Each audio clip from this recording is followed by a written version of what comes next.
Saya mau cerita kebenaran. 13 tahun saya menangis, 13 tahun saya mencari kebenaran, 13 tahun saya mencari seorang guru yang mursyid, yang bisa mengantarkan saya untuk menemukan kebenaran yang sejati. Dari kecil saya belajar sholat.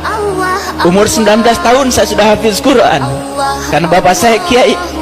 Semakin saya membaca Quran, semakin dalam membaca Quran, saya semakin tidak bisa tidur, semakin gelisah batin ini.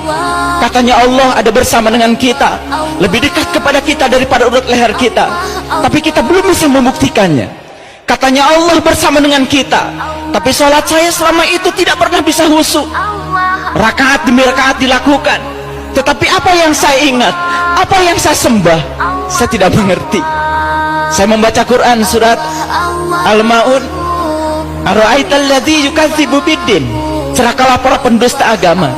Fazalikal ladzi yad'ul yatim, yang mentelantarkan yatim. Siapa yatim itu sesungguhnya? Dari kehidupan kita sehari-hari kita tahu yang namanya yatim adalah mereka yang tak beribu, yang tak berbapa. Tapi begitu saya membuka lembaran-lembaran kitab yang hakiki, ternyata yatim bukan yang tak beribu tak berbapa, bukan manusia yang namanya yatim. Yang tak beribu, yang tak berbapa bukan manusia. Setiap manusia yang lahir ke dunia pasti ada ibunya, pasti ada bapaknya, betul? Cuman ada yang sudah meninggal, ada yang masih hidup. Siapa yatim itu sesungguhnya? Yang tak beribu, yang tak berbapa. Berarti yang yatim adalah yang tidak pernah dilahirkan. Siapa yang tidak pernah dilahirkan? Yang tidak pernah dilahirkan adalah jiwa kita. Yang tidak pernah dilahirkan adalah diri sejati kita. Itu yang tidak pernah dilahirkan. Itulah diri kita yang sebenarnya, yang ditiupkan langsung oleh Allah. Fa idza sawaituhu wa nafakhtu fihi min ruhi faqaulahu sajidin. Dan ketika aku telah selesai menciptakan tubuhmu, aku tiupkan ruhku. Itu yang yatim, itu yang banyak ditelantarkan oleh kita. Sholat kita cuma raganya saja, jiwa kita di mana, cipta kita di mana, rasa kita di mana. Kita tidak pernah berhubungan dengan yang tiga, hanya berhubungan dengan raga saja. Lalu banyak rakaat yang dilakukan, tapi rakaat demi rakaat tidak membuat kesadaran kita semakin hari semakin bertambah. Tetap sakit hati kalau diomongin orang, tetap marah ketika orang marah kepada kita, tetap reaktif kepada situasi yang tidak kita inginkan, tidak pernah nyaman dalam kontradiksi. Kalau kita nyaman ketika kita mendapatkan yang kita ingin, itu biasa.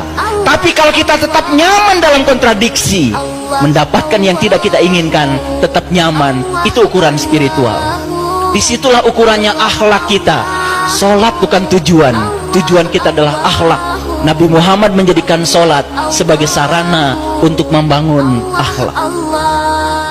Saya bertemu dengan seorang guru yang mursyid, yang bisa mengajarkan cara meniti ke dalam diri, menemukan siapa diri saya, siapa Tuhan saya. Justru saya tidak menemukan di pesantren, tanpa menganggap rendah pesantren. Jadi kalau begitu, di mana sebetulnya ilmu agama yang sebenarnya itu ada? Saya cuma punya satu keyakinan, karena Allah dalam hadis qudsi mengatakan, para waliku ada di bawah naunganku, dan tidak ada mengenal seorang wali tanpa seizinku. Kewalian seseorang tidak akan pernah ditampakkan kecuali kepada mereka yang mencarinya, yang merindukannya. Saya cuma bisa mendoakan pada ibu bapak sekalian, semoga setelah ini bapak ibu bisa menemukan seorang pewaris ilmunya Nabi, yang bisa mengajarkan ilmunya Nabi. Seorang sahabat bertanya pada Rasulullah, ya Rasulullah, aku bahagia hidup sejaman dengan engkau, karena aku mendapatkan ilmu langsung dari tanganmu. Apa kata Rasul? Engkau bahagia karena hidup sejaman dengan aku, tapi jauh lebih bahagia umatku, kata Nabi, yang hidup tidak sejaman dengan aku, tapi mereka masih dapat ilmuku dari para pewarisku. Maka Nabi mengatakan, al ulama warasatul anbiya. Ulama adalah mereka yang mewarisi ilmunya Nabi. Di mana ilmunya Nabi sekarang? Subhanallah. Yang menceritakan Allah banyak orangnya, yang tahu Allah sedikit orangnya. Yang mengaku menyembah Allah banyak orangnya, tapi yang diaku oleh Allah bahwa dia menyembah Allah sedikit orang.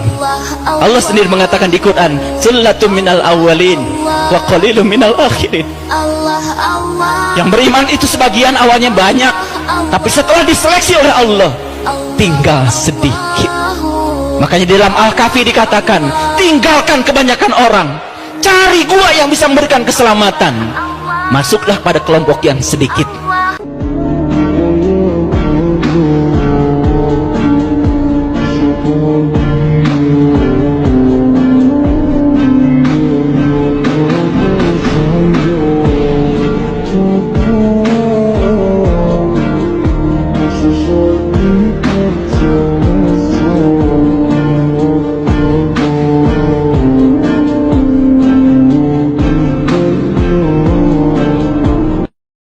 Hadirin, 13 tahun saya mencari ilmu itu. Kalau sekarang saya berbicara di sini, bukan karena saya bisa, saya bukan siapa-siapa, saya bukan kiai. Kalau saya dipanggil ustadz, ya itulah karena banyak yang manggil saja. Karena saya pernah berjanji, suatu saat kalau saya bisa menemukan yang saya cari, saya akan wakafkan diri saya untuk menolong orang-orang yang pernah sama seperti saya. Saya sholat dulu, Allahu Akbar. Begitu Allahu Akbar, pikiran saya mulai jalan kemana-mana.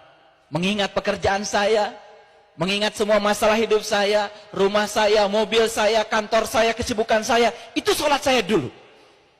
Ternyata selama sholat seperti itu, sholat hanya gugur dari kewajiban, tidak merasakan kenikmatan apa-apa dalam sholat. Hadirin kaum muslimin, kenapa sholat itu 17 rakaat? Kenapa? Kenapa 17 rakaat kok sama dengan nomor surat Al-Isra? Surat Al-Isra nomornya 17. Kenapa salat berjamaah itu kok 27 derajat? Sama dengan angka 27 Rajab hari ini. Mengapa? Mengapa? Kalau itu belum terjawab, belum tahu hakikatnya, tidak bertemu dengan guru yang mursyid untuk menjawabnya, kita tidak akan pernah sampai untuk menemukan sholat khusyuk. Sedangkan di Quran, saya tunjukkan ayatnya supaya ibu bapak mengerti. Mari kita kaji, walaupun satu ayat, kalau menggetarkan jiwa kita, dan setelah ini kita dapat hidayah, itu namanya hatam. 30 juz kita baca Quran berulang-ulang, tetapi tidak membuat kita tambah lembut, tidak dapat hidayah, itu enggak hatam. Bismillahirrahmanirrahim. Innal munafiqina yukhadi'unallah. Sesungguhnya orang-orang munafik itu suka menipu Allah. Wa huwa khadi'un. Dan Allah akan membalas tipuannya orang munafik. Apa tipuannya orang munafik? Satu kata Allah, wa idza qamu ila shalah qamu kusala. Dia suka mendirikan salat, tapi salatnya malas. Kusala itu malas, bahasa Arab. Malas itu pasti berhubungan dengan rasa. Malas makan karena yang mau dimakan tidak menarik. Malas makan karena yang mau dimakan bukan selera kita. Malas makan. Sholat juga bisa malas. Saya dulu terus terang saja, waktu kecil saya sholat karena takut orang tua. Sudah tua saya sholat karena saya takut neraka. Bukan karena saya butuh sholat. Bukan karena saya merasakan kenikmatan sholat. Bahkan saya tidak enak kalau tidak sholat. Karena biasa sholat, bukan karena merasakan nikmatnya sholat. Ini harus dilakukan revolusi. Jangan cuma sekedar ikut peringatan Isra Mi'raj dari tahun ke tahun, itu saja. Tidak meningkat kualitas spiritual kita. Baik, kita teruskan. Jadi yang pertama, dia suka sholat tapi sholatnya malas. Itu yang pertama. Yang kedua, kata Allah, yura'unan nas. Suka sholat tapi sholatnya ria. Ria itu kalau bahasa fikih ada dua. Ada ria nifak, ada ria adat. Ria nifak, melakukan sesuatu karena ada muatan, ada harapan. Contoh, biasanya gak tahajud. Begitu banyak masalah, jadi tahajud. Sama seperti kita gak pernah berkunjung ke tetangga.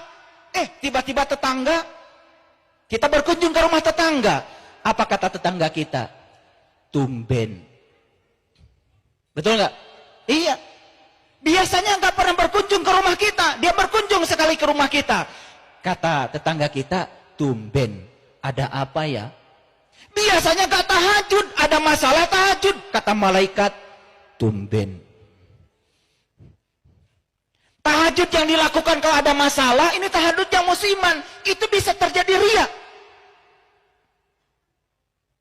Betul? Yang kedua ria adat. Apa ria adat?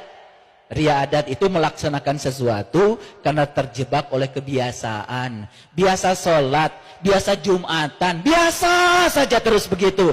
Tapi tidak mendapatkan manfaat apa-apa. Makanya kata orang bijak, kalau kamu melakukan apa yang selalu kamu lakukan, maka kamu akan mendapatkan apa yang selalu kamu dapatkan. Jika kamu melakukan apa yang selalu kamu lakukan, kamu akan mendapatkan seperti apa yang kamu dapatkan.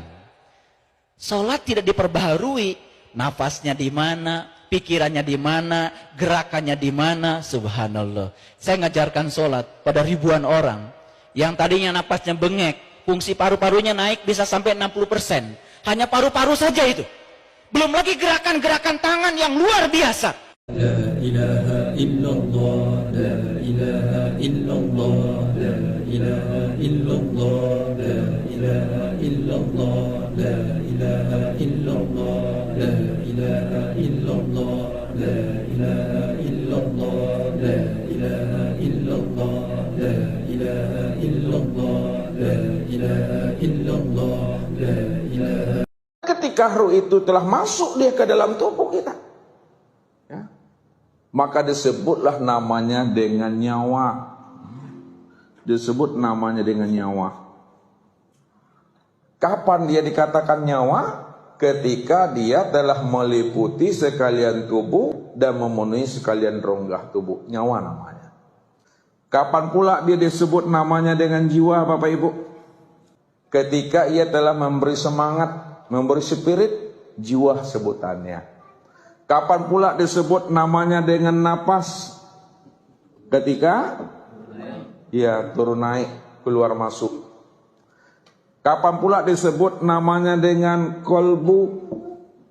Disebut kolbu ketika ia sudah berkehendak, kolbu namanya.